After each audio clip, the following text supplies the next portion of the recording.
So ambassadors, let me then talk to you a little bit, because I know that all of us have been focusing pretty much, when we talk about Iran, it's always on the nuclear issue itself. Terrorism to some degree because it's sort of related, but there are larger issues that we have with Iran generally. And I think that my experience has been that, proliferation issues are fairly binary. Either you comply or you don't comply.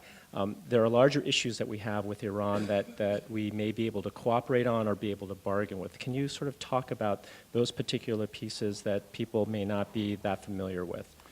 The sanctions regime has in all of most of the sanctions that have been written include condemnation of their treatment of the opposition within Iran, the Green Movement, particularly after 2009 elections, and most generally human rights violations, which and it is a difficult country from the standpoint of how they treat their people, and our sanctions recognize that over and over again. That's one big issue.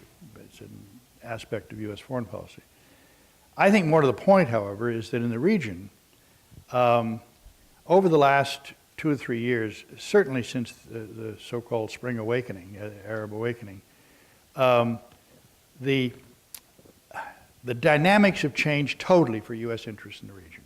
It's a major shift in how we're going to deal with the future, our relations with the entire region. Not only Arab-Israel, but the whole set of issues with regard to the Maghreb and Egypt in particular, and Syria, which is imploding and could spill over into the whole region. Iran is a player, and we've made them a player because we got rid of Saddam Hussein and the Taliban. And as a result, they have huge influence in that region. And our question, which we're asking in the final paper, is this issue of, does that change the way we have to think about Iran? Not just as a potential nuclear power, but as a presence, a strong government, which is 3 times the size of Iraq, mind you, 75 million people, a rich country going through a difficult time because of sanctions. But is it wise for us to keep them out of everything that happens? There still is an argument that had they been brought into Syria, they're the only ones that have any real effect on Assad regime.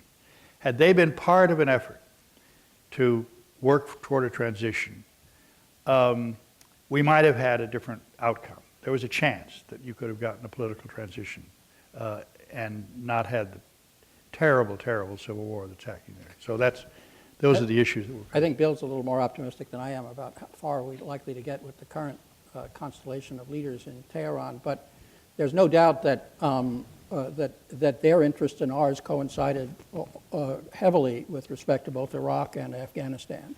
They wanted to overthrow the Taliban. They wanted to overthrow Saddam Hussein.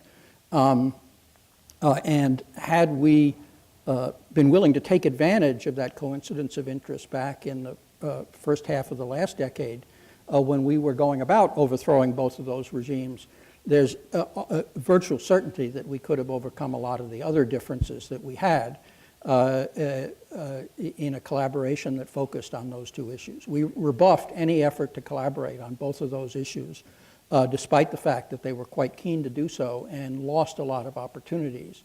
I'm not sure that those opportunities still exist, at least not in the short term.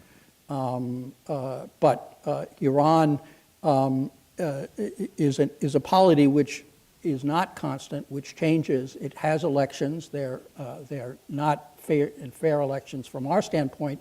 But the important thing is nobody knows who's going to win. And the winners do make a difference.